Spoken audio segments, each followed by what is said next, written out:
नमस्कार बच्चों, एक बार फिर से स्वागत है मेरे चैनल एजुटेक में।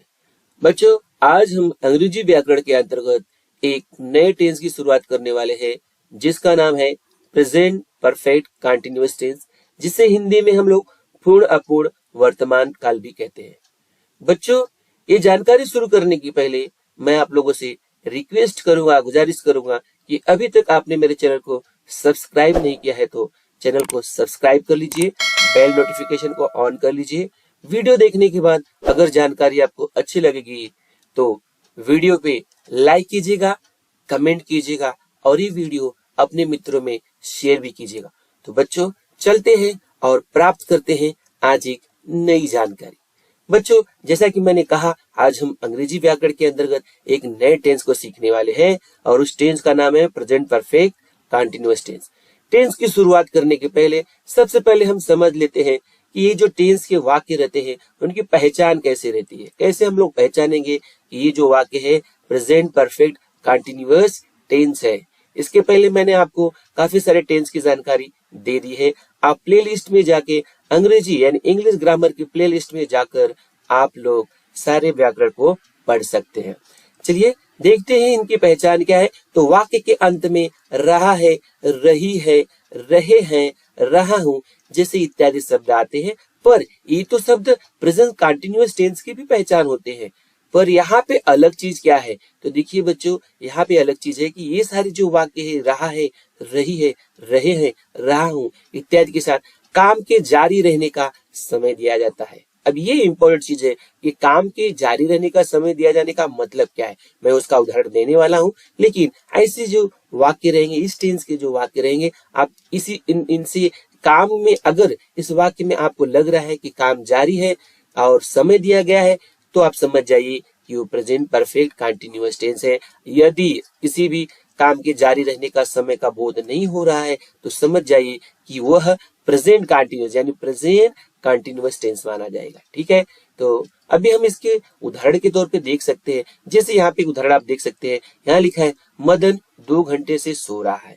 अब यहाँ पे देख लीजिए, रहा है पहचान तो आ गई, यहाँ पे देख सकते हैं रहा है तो आ गई, लेकिन यहाँ पे समय जो है, अभी काम के जारी रहने का समय क्या है, तो यहाँ पे बताया गया कि 2 घंटे से सो रहा है। तो जो समय दी गई है इसे ही हम लोग क्या कहते हैं, काम के जारी रहना, या इसे हम काम के जारी रहने का समय भी बोल सकते हैं। यहाँ पे ये जो शब्द दिया गया है 2 घंटे से। ठीक है, और यहाँ पे दूसरा एक वाक्य देख सकते हो, सलीम 3 दिन से पढ़ाई कर रहा है। पढ़ाई तो कर रहा है लेकिन यहाँ पे जारी रहने का समय दिया है और जो जारी रहने का समय है वो है 3 दिन। साथ ही साथ इस वाक्य के अंत में जो पहचान हो रही है उसे हम लोग क्या कह रहे हैं, वो कौन से शब्द आ रहे हैं, तो रहा है आ रही है। तो बच्चों, ऐसे प्रकार के जो वाक्य रहेंगे आप उन्हें आसानी से पहचान लोगे, लेकिन आपको पता रहना चाहिए कि इसमें किसी भी तरह का काम के जारी रहने का समय दिया है कि नहीं है। तो सबसे पहले जो भी हम टेंस की जानकारी प्राप्त करते हैं, जो भी टेंस के बारे में हम लोग पढ़ते हैं, तो हमें यहाँ पे 3 प्रकार के वाक्यों के बारे में जानकारी प्राप्त करनी होती है। जैसे यहाँ पे पहला वाक्य दिया गया है अफर्मेटिव सेंटेंस, जिसको हम सरल वाक्य भी कहते हैं। तो इस टेंस के अंतर्गत सबसे पहले हम लोग सरल वाक्य यानी अफर्मेटिव सेंटेंस का नियम देख लेते हैं बच्चों। जैसे यहाँ पे बहुत आसानी तरीके से बताऊंगा कि सबसे पहले सब्जेक्ट लिखना है, हेल्पिंग वर्ब होती है हैज बीन या हैव बीन। ध्यान रखिएगा, हैज बीन या हैव बीन में से किसी एक को ही लगाना है, फिर वर्ब में लगाना है आईएनजी, फिर ऑब्जेक्ट लगाना है, फिर क्या, फॉर और सिंस जो समय सूचक शब्द होते हैं, जो काम के जारी रहने का समय का जो बोध कराएंगे, उनके लिए फॉर या सिंस लगाइए। फिर आपको किसका कौन से शब्द, कौन से वर्ड्स लिखने हैं, तो जो बचे खुचे पार्ट रहते हैं जिन्हें हम कॉम्प्लीमेंट कहते हैं, वो सारे आपको लिख देने हैं। बट इसमें ध्यान रखिएगा कि काम के जारी रहने के लिए यहाँ पे फॉर और सिंस का इस्तेमाल किया जाएगा। अब यहाँ पे एक चीज है, यहाँ पे 2 हेल्पिंग वर्ब आ रही है बच्चों, हैज बीन आ रही है और हैव बीन आ रही है। तो सबसे पहले ध्यान रखिए कि जो यू, दे, वी आई तथा बहुवचन कर्ताएं होती हैं उनके साथ हैव बीन लगाइएगा, ध्यान रखिएगा। और सी, ही इट या ही सी इट भी बोल सकते हो, तथा एक वचन जो कर्ताएं होती है उनके साथ आपको किसका इस्तेमाल करना है, हैज बीन का इस्तेमाल करना है। तो ये बात तो क्लियर हो गई बच्चों कि आपको जो हैज बीन और हैव बीन में से किसको कब लगाना है। अब यहाँ पे जो अलग कॉन्सेप्ट हमें यह ध्यान में रखना है कि इस जो वाक्य में जो रचना हमने पढ़ी उसमें 2 शब्दों का इस्तेमाल किया गया था, सिंस और फॉर का। तो यहाँ पे सिंस और फॉर का इस्तेमाल कब किया जाएगा, जो कि समय सूचक शब्द है। तो देखिए, एक ऐसा समय जो निश्चित भाव प्रकट करे, निश्चित डेफिनिट निश्चित भाव प्रकट करे, उसके लिए सिंस लगाइएगा। तथा अनिश्चित भाव करे, मतलब इनडेफिनिट बोल सकते हैं, तो उसके लिए हम क्या करेंगे, फॉर लगाएंगे। अब हम कैसे क्लियर करेंगे कि निश्चित क्या होता है और अनिश्चित क्या होता है। तो यहाँ देखिए, निश्चित टाइम समय या अनिश्चित समय के लिए कुछ एग्जाम्पल दिए गए हैं। उन एग्जाम्पल की सहायता से बच्चों आप समझ पाओगे कि कैसे हमें सिंस का प्रयोग करना है या कैसे हमें फॉर का प्रयोग करना है। अब देखिए, जैसे निश्चित समय के लिए, पॉइंट ऑफ टाइम के लिए, जैसे सिंस अप्रैल हुआ, सिंस 1990 हुआ, सिंस स्टरडे हुआ, since Monday, since evening, since morning, ये सारे जो शब्द होते हैं, यानी मॉर्निंग हुआ, मंडे हुआ, ये सब आपको समय, ये समय सूचक जो शब्द है, निश्चित समय सूचक शब्द है। वह सोमवार से लिख रहा है, तो सोमवार यहाँ पे आपको क्लियरली पता है कि सोमवार से लिख रहा है, तो ये निश्चित है, ये जो डेफिनिट है। फिर से मैं आपको रिपीट करना चाहूंगा, ध्यान दीजिएगा। ये सारे जो शब्द देख लीजिए, जैसे सिंस अप्रैल हुआ महीने के नाम के साथ, सिंस 1990 हुआ, स्टरडे हुआ, है ना, मंडे हुआ, सिंस इवनिंग हुआ, सिंस मॉर्निंग। अब अनिश्चित के लिए क्या रहेगा, देख लीजिए, जैसे कि फॉर 8 आवर्स, मतलब 8 घंटे से। अब कब से कब 8 घंटा वो पता नहीं है। 3 मंथ्स, 3 महीने से, कौन से 3 महीने वो पता नहीं है, मतलब अनिश्चित भाव प्रकट हो रहा है। 5 डेज, कौन से 5 दिन। 2 वीक्स, कौन से 2 सप्ताह। फॉर अ लॉन्ग टाइम, उसमें तो और भी पता नहीं चला कितने समय से। तो यहाँ पे अनिश्चित भाव प्रकट हो रहा है, समय का अनिश्चित भाव प्रकट होना, अर्थात आपको किस यहाँ पे लगाना है फॉर, और निश्चित भाव प्रकट होगा तो यहाँ पे लगाना है सिंस लगाना है। ठीक है बच्चों, आपने समझा, बहुत इंपॉर्टेंट चीज थी। अब हम बढ़ते हैं कुछ एग्जाम्पल की तरफ। देख लीजिए, यहाँ पे एक चीज और बताई गई है आपको समझने के लिए कि वाक्य में जो आ रहा है 2 घंटे से, सुबह से, ये सारी जो चीजें आ रही है बच्चों, उसके लिए आपको किसका, देखिए वाक्य में यहाँ पे आप देख सकते हैं, वाक्य में इस टेंस के वाक्य में से के लिए आपको क्या करना है, सिंस या फॉर का उपयोग करना है, फ्रॉम, विथ या बाय का नहीं करना है। इन बातों को आप अच्छी तरह से ध्यान रख लीजिए। अब हम क्या करेंगे, देख लीजिए, अब हम कुछ उदाहरण पढ़ते हैं, फिर से मैं आपको बताऊंगा। जैसे नदीम नदी में 2 घंटे से नहा रहा है। देख लीजिए, पहले तो ये नहा रहा है, और यहाँ पे एक समय सूचक शब्द भी दिया गया 2 घंटे से। ठीक है, अब 2 घंटे से नहाना मतलब यहाँ पे क्या बोलते हैं, जो समय जो दिया गया है, अब हमें डिसाइड करना है कि समय निश्चित है कि अनिश्चित है। तो यहाँ पे देखिए, सबसे पहले आपको हेल्पिंग वर्ब सबसे पहले आपको क्या लिखना है, जो सब्जेक्ट है वो लिखना है। जैसे नदीम, अब नदीम के हिसाब से क्या लगाओगे, हेल्पिंग वर्ब हैज बीन लगेगा। फिर वर्ब में आईएनजी लगा लीजिए, तो नहाना होता है बाथ, तो बाथिंग हो जाएगा। अब कहाँ नहा रहा है, नदी में, देखिए इन द रिवर। लेकिन अब यहाँ पे समय सूचक शब्द क्या है, 2 घंटे से, तो 2 घंटा मतलब क्या है, फॉर 2 आवर्स, कितने घंटे से, 2 घंटे से। तो अब इस वाक्य में देखा क्या आपने, ये नदीम क्या हो गया, सब्जेक्ट हो गया। देख लीजिए, नदीम क्या हो गया, सब्जेक्ट। ये क्या हो गया आपका, हेल्पिंग वर्ब, सहायक क्रिया। बाथिंग क्या हो गया, वर्ब में आपने आईएनजी लगाया है। ठीक है, वर्ब में क्या लगाया आपने, आईएनजी। इन द रिवर, और ये फॉर द 2 आवर्स जो लगाया है आपने, 2 घंटे, जो शब्द 2 घंटे लिखे गए हैं वाक्य में, उसके लिए लगाया है। और फॉर क्यों लगाया है, क्योंकि अनिश्चित भाव प्रकट हो रहा है, समय का अनिश्चित भाव। मीरा सुबह से कपड़ा धो रही है, तो मीरा हो गया सब्जेक्ट, उसके हिसाब से हेल्पिंग वर्ब लगेगी हैज बीन। अब कपड़ा धोना, तो धोना का क्या होता है, वॉशिंग। क्या धो रही है, कपड़ा, क्लोथ्स। अब यहाँ पे बात आती है कब से, सुबह से। सुबह क्या हो गया, निश्चित समय होता है, इसलिए लगा दोगे सिंस मॉर्निंग। देखिए कितने आसान वाक्य है, आप भी ट्रांसलेट कर सकते हो। सिर्फ आपको नियम ध्यान में रखना है। अगर नियम आपके ध्यान में है तो आप बड़ी आसानी से इनका ट्रांसलेशन कर सकते हो। साथ ही देखिए एक और वाक्य, गणेश 1 महीने से कहानी लिख रहा है, तो क्या होगा, गणेश सब्जेक्ट हो गया, उसके हिसाब से लगा होगा हैज बीन। लिखना, अभी ये रहा है, ये तो पहचान होगी। लिखना क्या हो गया, वर्ब, तो वर्ब में हो गया राइटिंग। कुछ लिख रहा है क्या, ये बताया जा रहा है, कहानी लिख रहा है, तो Ganesh is writing a story. लेकिन यहाँ पे कुछ और इस्तेमाल किया गया, समय बताया गया 1 महीने से। समय क्या बताया गया है, 1 महीने से, तो 1 महीना बोलेंगे तो फॉर 1 मंथ। फॉर का इस्तेमाल क्यों किया गया, 1 महीना हमें पता नहीं है। अगर वहीं लिखा रहता अप्रैल से, मई से, जून से, तो फॉर नहीं, आप सिंस लगाते। तुम सुबह से टहल रहे हो, तो यू के हिसाब से लगेगा हैव बीन, टहलने का वॉकिंग। लेकिन यहाँ पे लिखा है सुबह से, सिंस मॉर्निंग। ठीक है, नियम मैं आपको फॉलो करते जा रहा हूँ। नियम आपको मैंने बता दिया। सबसे पहले लिखोगे सब्जेक्ट, एक बार फिर से देख लीजिए ये सब वाक्य का ट्रांसलेशन कैसे मैं कर रहा हूँ, क्योंकि नियम मुझे याद हो गए हैं। एक बार फिर से देख लीजिए। देखिए ये नियम जो लिखा गया है, इसी नियम को फॉलो करते हुए आप वाक्य का ट्रांसलेशन कर सकते हैं। देखिए यहाँ पे लगा है सब्जेक्ट है, हैज बीन या हैव बीन में से किसी एक को, वर्ब में आईएनजी, फिर ऑब्जेक्ट, फॉर सिंस, फिर कॉम्प्लीमेंट। ये सारे सीक्वेंस को आप ध्यान रख लीजिए, फिर आप आसानी से ट्रांसलेट कर सकते हैं। चलिए एक वाक्य और देख लेते हैं। अमित क्या कर रहा है, देख लीजिए यहाँ पे अमित 1 घंटे से बात कर रहा है, तो अमित हैज बीन, अमित के हिसाब से हैज बीन लगेगा टॉकिंग, और यहाँ पे 1 घंटे से फॉर एन आवर, 1 घंटा मतलब फॉर एन आवर हो जाएगा। फॉर का इस्तेमाल क्यों किया गया, अनिश्चित समय के बोध के कारण। अब हम आते हैं एक दूसरे वाक्य की तरफ जो बहुत आसान होता है। अगर आपने सरल वाक्य समझा है तो उसको भी समझ जाओगे। सिर्फ सरल वाक्य और इस वाक्य के नियम में फर्क देख लीजिए। यहाँ भी सब्जेक्ट का इस्तेमाल करना है। हैज बीन, हैव बीन वहां लगाना था, लेकिन यहाँ हैज और बीन के बीच में लगाना है नॉट। देखिए हैव और बीन के बीच में लगाना है नॉट, फिर वर्ब में ING, object, for, since, complement, सब सेम ही है। नियम देख लीजिए आप, सरल वाक्य का नियम देख लेंगे तो कोई चेंजेस ज्यादा नहीं है। सिर्फ ये जो हैज बीन, पिछले वाले वाक्य में हैज बीन था, यहाँ पे इन दोनों के बीच में नॉट लगा दीजिए। यहाँ पे क्या लगा दीजिए, नॉट, तो क्या होगा, हैज नॉट बीन। उसी प्रकार आपको क्या करना है, हैव नॉट बीन का इस्तेमाल करना, यानी हैज और बीन के बीच में आपको नॉट लगाना है। इन बातों का ध्यान में रखना है। चलिए अब यहाँ पे क्या करेंगे, कुछ चीजें यहाँ भी समझ लेते हैं। यहाँ पे समझने लायक चीज कौन सी है, अब यहाँ पे हमें ध्यान में रखना है। फिर से वही जो यू, दे, वी, आई है या बहुवचन करता है उनके साथ हैव नॉट बीन लगाना है। सी, ही, ईट तथा एक वचन करता है उनके साथ हैज नॉट बीन लगाना है। और वाक्य में जो वाक्य रहेगा, क्योंकि नेगेटिव सेंटेंस है, तो यहाँ वाक्य में नहीं शब्द का बोध हुआ रहेगा। अब देखते हैं कुछ उदाहरण, तो हमें और क्लियर हो जाएगा। देखिए यहाँ पे मैं कुछ उदाहरण दे रहा हूँ बच्चों, देख लीजिए अच्छी तरह से। देखिए यहाँ लिखा है मैं 2 दिन से गाना नहीं गा रहा हूँ, तो देखिए नहीं वर्ड आ गया। ठीक है, अब यहाँ पे हम देखते हैं, नियम के साथ चलते हैं। मैं के लिए क्या हो जाएगा, आई के हिसाब से क्या लगेगा, हैव नॉट बीन। यहाँ तक क्लियर हो गया आपको, देख लीजिए फिर से। यहाँ पे मैं के हिसाब से आई हो गया और आई के हिसाब से हैव नॉट बीन, यहाँ तक क्लियर हो गया। अब वर्ब को ढूंढिए, तो यहाँ पे ये तो रहा हूँ, ये तो पहचान, इसको छोड़ दीजिए। गाना वर्ब होता है, सिंग, सिंग से होगा singing, I have not been singing.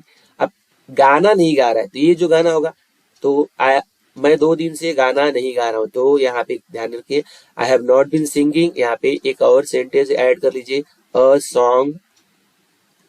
ठीक है, और कितने दिन से नहीं गा रहा हूँ, 2 दिन से नहीं गा रहा हूँ, तो 2 दिन के लिए लगाओगे फॉर 2 डेज। ध्यान में रखिए क्या लगाओगे, फॉर 2 डेज। 2 दिन का मतलब होता है 2 डेज। ठीक है, फॉर लगाना भूलिएगा मत। अगला जो सेंटेंस है, अगला जो वाक्य है, रीना सुबह से पढ़ाई नहीं कर रही, तो ये जो रही है ये तो पहचान हो गई। ठीक है, सुबह से सिंस मॉर्निंग हो गया। ये 2 चीज क्लियर हो गया, जो कि लास्ट में लिखा जाता है। अब हम लोग जरा इसका ट्रांसलेशन प्रॉपरली देख लेते हैं। देखिए यहाँ पे ट्रांसलेशन देख लीजिए। देखिए यहाँ पे लिखा गया है, ट्रांसलेशन अच्छी तरह से समझ लीजिए। रीना सुबह से पढ़ाई नहीं कर रही है, यानी कि रीना के हिसाब से लगा हुआ हैज नॉट बीन, पढ़ाई करना स्टडिंग, सुबह से सिंस मॉर्निंग हो गया। अब ये सभी जो काम मैं कर रहा हूँ, इनके लिए नियम कौन से फॉलो कर रहा हूँ, नियम मैंने एक बार फिर से लिखा है बच्चों, आप नियम देख सकते हैं आसानी से। नियम समझने में कोई दिक्कत नहीं होगी, फिर से देख लीजिए। नियम बता देता हूँ। जैसे यहाँ पे सब्जेक्ट हो गया, यहाँ पे आपका देख लीजिए, यहाँ पे सब्जेक्ट हो गया, फिर हैज नॉट बीन लगाया या हैव नॉट बीन, दोनों में से कोई एक, फिर वर्ब में आईएनजी लगाया। देखिए यहाँ पे वर्ब में आईएनजी लगा है, फिर फॉर सिंस का इस्तेमाल किया, सिंस का, और सिंस के साथ क्या लगाया, मॉर्निंग। कॉम्प्लीमेंट पार्ट यहाँ कोई है ही नहीं, तो लिखा नहीं जाएगा। कितना आसान है। नियम देखिए और ट्रांसलेशन कर दीजिए, आप भी कर सकते हैं, सिर्फ नियम को देखिए। उसी प्रकार एक वाक्य और देखिए, वे प्रातः काल से नहीं दौड़ रहे हैं, तो पहले देखिए वे का क्या हो जाएगा, दे के साथ तुरंत लगा दीजिए हैव नॉट बीन। अब यहाँ ये रहे हैं तो पहचान हो गया, दौड़ना वर्ब हो गया, रन दौड़ने का क्या हो जाएगा, रन से रनिंग। प्रातः काल मतलब सुबह से ही होता है, तो सिंस मॉर्निंग हो जाएगा। ठीक है, तो कितना आसान है, आप अच्छे से समझते जा रहे हो, क्योंकि आपको अगर नियम समझ रहा है तो आप ये आसानी से ट्रांसलेट करते जाओगे। ठीक है, बढ़ते हैं एक अलग सेंटेंस की तरफ। जो अगला सेंटेंस होता है उसको हम लोग बोलते हैं प्रश्नवाचक। ध्यान दीजिए, प्रश्नवाचक वाक्य में हमें क्या करना है। यहाँ पे देखिए इंट्रोगेटिव सेंटेंस के नियम क्या होते हैं, इसमें मैं फटाफट बताऊंगा आपको। देखिए इसमें सबसे पहले हैज हैव दोनों की शुरुआत शुरू से होती है, फिर सब्जेक्ट लिखा जाता है, फिर बीन, है ना। सब्जेक्ट के पहले हैज है, फिर सब्जेक्ट फिर बीन, फिर यहाँ से लेके वर्ब में ING, object, for, since, complement, ये सब सेम ही है। इसके पहले जो आपने वाक्य पढ़े थे, यहाँ से देखिए, यहाँ से लेके यहाँ तक पूरा अगर नियम देखोगे तो ऊपर जो आपने अफर्मेटिव सेंटेंस पढ़ा नेगेटिव, उसमें सेम ही है, बस शुरुआत में जो चेंजेस है वही आपको समझ लेना है। शुरुआत में क्या चेंजेस है, हैज, हैव बीन शुरू में लिखोगे। हाँ, ये नियम किस लिए है कि जिस प्रश्नवाचक वाक्य में क्या की शुरुआत शुरू में हो। देखिएगा, अभी आपको मैं एक वाक्य बताऊंगा, क्या तुम, देखिए शुरू में आ गया, क्या आ गया, ठीक है, लिखा क्या तुम 5 घंटे से कहानी बता रहे हो। तो यहाँ पे कहानी लिख लीजिए बच्चों, टाइपिंग में कहानी लिख दिया है, यहाँ पे हमें कहानी समझना है, ठीक है। तो यहाँ पे क्या होगा, इस वाक्य, इसके लिए आप समझ जाइए, आपको क्या लिखना है, आपको कहानी, ठीक है। तो क्या हो जाएगा, क्या तुम 5 घंटे से कहानी बता रहे हो। तो देखिए हैव यू बीन, देखिए हैज हैव में से पहले एक लगाइए, लेकिन आपको हैव क्यों लगाना पड़ा, क्योंकि यहाँ पे देखिए तुम क्या होता है यू, उसके हिसाब से यहाँ हैव लगाइए, फिर बाद में बीन लगाइए। बताना का होता है टेल से टेलिंग, कहानी का होता है स्टोरी। अब 5 घंटे से, तो यहाँ पे देख लीजिए, जरा करेक्शन कर लीजिए, 5 घंटे दिया गया है, यहाँ पे 2 लिखा है, तो यहाँ लिखोगे फॉर 5 आवर्स। 2 करेक्शन कर लीजिए अच्छी तरह से, यहाँ पे 2 करेक्शन करना है बच्चों, आपको ध्यान से 2 करेक्शन कर लीजिए। यहाँ पे सबसे पहले कहानी की जगह कहानी लिख लीजिए, और यहाँ पे जो 5 घंटे लिखा है उसके हिसाब से 2 आया है, तो वहाँ पे आप 5 आवर्स थोड़ा करेक्शन कर लीजिए, प्रिंटिंग मिस्टेक हुई है। अब आगे हम लोग बढ़ते हैं, एक अलग वाक्य का भी हम लोग समझ लेते हैं। देख लीजिए, एक अलग वाक्य का भी ट्रांसलेशन देख लेते हैं अच्छी तरह से। यहाँ पे देखिए, देख लीजिए, यहाँ लिखा है क्या वह सुबह से नाच रही है। तो पहले वह का देख लो, शी होता है, और शी के हिसाब से क्या लगाओगे बच्चों, देख लीजिए, शी के हिसाब से लगाओगे हैज, तो हो जाएगा हैज शी बीन। अब नाचना डांसिंग, सुबह से बात हो रही है तो सिंस मॉर्निंग हो गया। देखिए कितना आसान है। समय सूचक शब्दों का इस्तेमाल अगर आप सीख गए हैं तो सिंस और फॉर में आप कोई भी गलती नहीं कर सकते बच्चों। चलिए अब देखिए, अभी अगला जो टाइप है उसमें नॉट लगा रहेगा, तो हैज हैव रहेगा, सब्जेक्ट भी रहेगा, बस जो बीन है उसके पहले नॉट लगा दीजिए, तो ये नॉट वाला भी आपका काम क्लियर हो जाएगा। बाकी वर्ब में आईएनजी से लेके लास्ट तक सेम ही है, ठीक है। और ये वाक्य कब होते हैं, जब वाक्य में नकारात्मक प्रश्नवाचक भाव प्रकट हो। ऐसे प्रश्नवाचक वाक्य होते हैं जिसमें नकारात्मक भाव प्रकट होता है। क्या वे 8 बजे से रोड पर नहीं दौड़ रहे हैं। तो देखिए क्या, पहले वे का देख लीजिए, वे का क्या होता है, हैव दे नॉट बीन, ठीक है। अब रहे हैं तो पहचान है, छोड़ दीजिए। दौड़ना हेल्पिंग वर्ब है, वो तो होता है run, running, have they not been running. अब रोड पर होता है ऑन द रोड। 8 बजे से होता है सिंस 8 o'clock, ठीक है, सिंस 8 o'clock हो जाएगा। उसी प्रकार क्या हुआ, इस स्कूल में 1990 से नहीं पढ़ रहा है। तो पहले देखिए क्या की शुरुआत हुई है, पहले वो का क्या होता है ही के हिसाब से लगा हैज ही नॉट बीन। नियम देखते चलिए, हैज हैव शुरुआत में, फिर सब्जेक्ट, फिर नॉट बीन, इतना तो आपको ध्यान रखना ही है। फिर इसके बाद पढ़ा रहे, क्या हुआ इस स्कूल में 1990 से नहीं पढ़ा रहा है, क्या हुआ इस स्कूल में 1990 से नहीं पढ़ा रहा है। तो has he not been teaching in this school since 1990, ठीक है। अब हम लोग अगला देख लेते हैं, इंट्रोगेटिव। क्या इंट्रोगेटिव में अलग टाइप होता है कि WH टाइप वाला, उसको भी हम लोग देख लेते हैं। देख लीजिए, देखिए बच्चों, देखिए यहाँ पे WH टाइप में क्या रहेगा, सिर्फ WH टाइप की शुरुआत कीजिए, फिर इसके बाद आपका जो भी नियम है उस नियम को फॉलो कर दीजिए। WH टाइप यहाँ पे देख लीजिए, WH टाइप में अभी आपने लगाने के बाद आप हैज हैव में से किसी एक का इस्तेमाल कर लीजिए।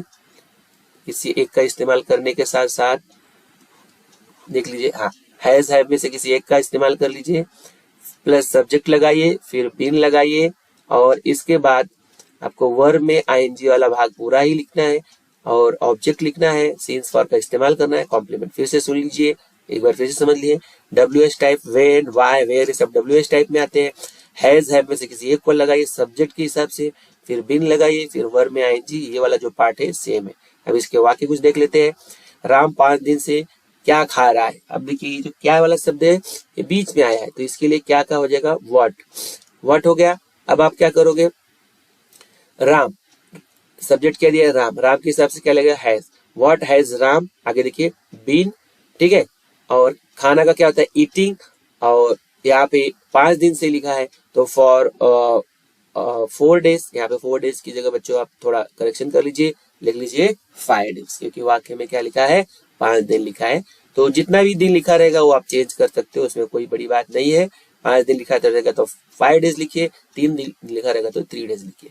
मदन सुबह से क्या खा रहा है, तो देख लिए, फिर वापस व्हाट, फिर मदन के हिसाब से हैज लेगा, तो what has Madan been eating since morning हो जाएगा, सुबह से सिंस मॉर्निंग। नियम का इस्तेमाल समझते चलिए। नियम क्या कहता है, WH टाइप हैज हैव में से कुछ लगाइए सब्जेक्ट के हिसाब से, पहले सब्जेक्ट देख लीजिए, फिर बिन लगाइए, फिर वर्ब में ING से लेके बाकी का जो पार्ट है वैसे का वैसे ही लिखना है, जैसा आपको मैंने शुरू में बताया है।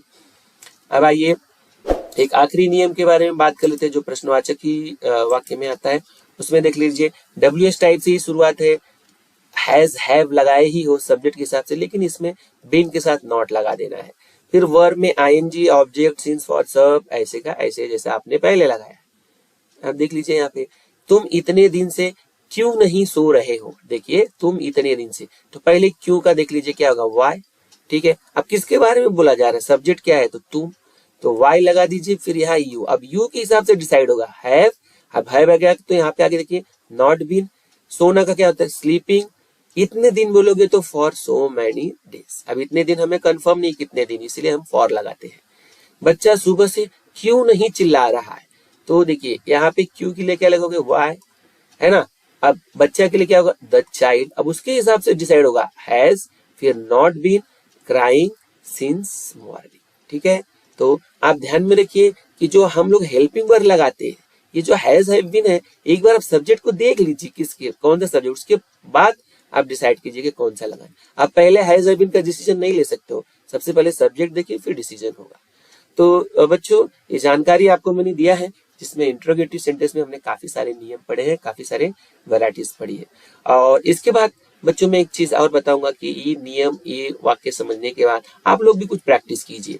जब तक आप लोग प्रैक्टिस नहीं करोगे आपके मन में डाउट आएगा नहीं, और जब तक डाउट नहीं आएगा तब तक आप अच्छी तरह से तब तक आपको अच्छे से समझ में आने वाला नहीं। इसलिए बच्चों मैंने आपको प्रैक्टिस करने के लिए कुछ एक्सरसाइज दिया है, जैसे देख सकते हैं, translate the following into English में ट्रांसलेट करना है। जैसे सुनील 3 बजे से क्या कर रहा है, मदन कितने दिन से नौकरी ढूंढ रहा है, राम 4 घंटे से निबंध नहीं लिख रहा है, हम 3 दिन से हिंदी पढ़ रहे हैं, वे 4 बजे से मेरी प्रतीक्षा कर रहे हैं। तो ये सारे वाक्यों का ट्रांसलेशन आप कर दीजिएगा अंग्रेजी में, नियम पढ़ने के बाद, नियम समझने के बाद। और इसी प्रकार आपको और भी कुछ हमने यहाँ पे दिया है, देख सकते हैं, ट्रांसलेट इनटू हिंदी में ट्रांसलेट करना है। जैसे कौन कौन से वाक्य देंगे, she has been living in this city since 1990। दूसरा देख लीजिए, the principal has been speaking for 2 hours, they have been working on this problem since evening, he has he not been waiting for you since 2 o'clock, why has the child been crying for 15 minutes। तो ये सारे जो वाक्य हैं इनका आपको हिंदी में translation करना है, प्रैक्टिस करना है, कमेंट बॉक्स में लिखना है। और आपको अगर ये वीडियो अच्छे से समझ में नहीं आया तो 1-2 बार और देखिए। इससे संबंधित कुछ और भी आपके मुद्दे क्लियर नहीं हो तो आप कमेंट बॉक्स में लिखिए, आपके जो भी इश्यूज रहेंगे, जो भी आपके डाउट रहेंगे उनको क्लियर करने का मैं जल्दी से जल्दी प्रयत्न करूंगा। तो बच्चों आज की जो जानकारी थी, टेंस के अंतर्गत हमने पढ़ा प्रेजेंट परफेक्ट कंटिन्यूअस टेंस। ये जानकारी आप लोग को कैसी लगी जरूर लाइक कीजिएगा, कमेंट कीजिएगा। और अभी तक आपने मेरे चैनल को सब्सक्राइब नहीं किया है तो चैनल को सब्सक्राइब करके बेल नोटिफिकेशन ऑन कर लीजिए, ताकि आपको नियमित सारी जानकारी प्राप्त होती रहे। तो बच्चों आज की जानकारी से हम लोग लेते हैं विदा, फिर से मिलेंगे किसी अन्य जानकारी के साथ। थैंक यू, धन्यवाद।